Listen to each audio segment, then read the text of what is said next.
we go and we play shows and we write music and we do all these sorts of things. And one thing I think that would be cool right now is if we talked about our favorite show so far of us as the Vibesmen. So there's a lot of cool shows that we've played in the past, and should we limit it to 2019, or should we just talk about a show that's been? I'd say like a recent show. Recent, like okay. Probably like in the last year. Okay, so I got the past year. Yeah, so while you guys think, I'm gonna tell the story of Yeah, Nick, go ahead and start. Yeah. Well, go ahead and take the lead. There. I had the idea. I think I deserve as much. I had the idea. Go ahead. I've been saying this in my car like for weeks. I've been practicing. Telling this story leading up to this moment. I've prepared for this. This is my moment, guys. I've prepared for this more times than you can imagine. So go ahead. It's Tell pretty us this sad. story. It may not even be that good of a story, so I apologize. But hopefully somebody will save me. So me and Danny still have stories to tell. Yeah, post yeah. Edit. We'll save you in post edit. Thank you very much. That's all I ask, really. So anyway, my story takes place at High Tops Bar and Grill in Timonium, Maryland. We've been playing there a lot recently. We love the people there. We love the people that come to see the music and all sorts of stuff. So there was one show that we played, I guess, a month ago, maybe a month or two ago, and this show was us. We were playing the entire night, and we were accompanied by the amazing, the strange, and the very well-groomed Tony D. Tony D. Tony dude. D. Tony D. Let me tell you guys about Tony D. So Tony D is probably like, if not the greatest guest we've ever had on stage with us. I think so. Yeah, probably like top 5. Top 5 definitely, and that's why I got to mention the story. So Tony D, for all those of you who don't know who he is, I'm very sorry, and hopefully we can get him on the show at some point. But Tony D, if I could describe him properly, imagine John Lovitz with a very nice white cowboy hat on. Garth Brooks-esque. Yeah, very like much John so. Lovitz and Garth Brooks. The physique of John Lovitz, but the talent of Garth Brooks, I guess. You didn't have John Lovett's face. No, not the face, I guess. I thought you had Garth's face and John's like physique. Okay, yeah. So with the cowboy hat. John Lovett's physique and Tim McGraw's face and hat. Where did Tim McGraw come in at? Wait, Garth Brooks? Garth Brooks. Okay, my bad. Sorry. I heard wow. I was listening to Highway Don't Care featuring Taylor Swift on the way here, so that's a Tim McGraw song. Anyway. So Tony D, body of John Lovitz, face and hat of Garth Brooks. And the weirdest thing was, the nicest thing that he had on was that hat. I mean, besides that, he just looked like a... I don't know. I thought he looked pretty fancy. I thought he looked fancy, too. I mean, yeah, he had the nice... I think, did he have the bow tie? Like the, what was the... He had a bolo tie. I do remember that, actually. Yeah, so he had his shirt tucked in. I think he was wearing boots, too. Yeah.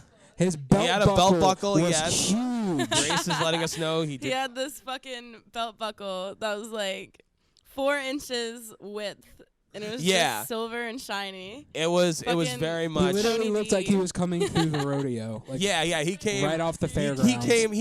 He brought the rodeo to High Tops. For anyone that doesn't know, High Tops is right next to the Maryland Fairgrounds. Yep. Up in Timonium, so they have horse racing and probably all that stuff up there. So who knows? Maybe he was with the fair. He could have, yeah, or he was just betting on horses all day. He could have been doing that. He could have been working with the horses for all we know. He could have been like a jockey or something like that. Or maybe one of the guys that like hits the horses after the game. I don't know if that exists, but I can only imagine. But anyway, so Tony D. Tony D is a better person than I'm making him out to be. He was a really sweet guy. We're glad that we got to know him.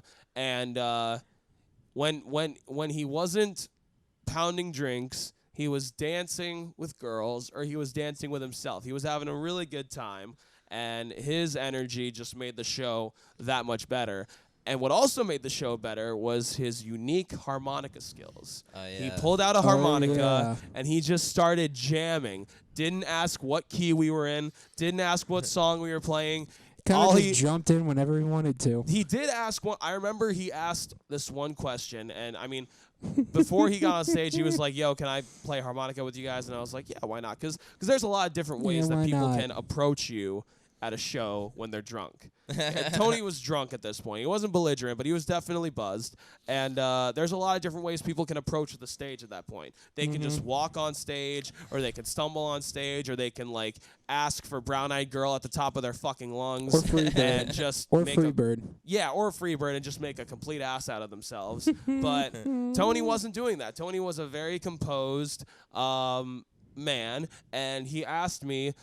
He pointed out a girl in black, and he was like, "You see that girl in the black?" And I was like, "Yeah." And he's like, "I want to play harmonica for her." And I'm like, "Okay, you got it." So he joined. He wrote a birthday song too, didn't he? Yes. He wrote a birthday song on the spot. Oh my God. Okay, yeah. So you talk about the birthday song. I don't remember the lyrics to the song. I feel like he probably wrote them on the spot. About his daughter turning like 9, and he was sorry because about he was his daughter. working on the bridge. Like he was sorry he couldn't be home. Oh yeah, it really had like a bridges. "I'll be home for Christmas" Yeah, kind of vibe. yeah. Like it was really, he was longing to see his child. No, he was definitely trying to get the point that he like built bridges across in that song. Like, and he was using that as a job. metaphor probably at some point, honestly. Literally. Like he wanted to bridge somehow between him and his daughter and go across it and see her. Because I think I can kind of remember the melody to some degree, and I'm not going to do it justice, but no, it was like this. It was like, "You're 10, like sorry I couldn't be there." It was like, and he like really put soul into it though. Like he was like, "You're 10, and I want to tell you that I miss you, baby." Like it was something really. Yeah, it was. He really put on a show. It was a tearjerker, honestly. Because when we got there, the band outside, I think he was there all day. Because I heard his harmonica with the other Yeah. band. Oh, okay. Yeah. Yeah, because there's usually like an acoustic act that goes on before like the band that plays 9 to 1, I guess, and we were the band that did that. So there was an acoustic act before us, and we were chilling in the parking lot. And you could hear him playing harmonica with him. So he was just there all night and day, giving people that sweet music, that sweet love.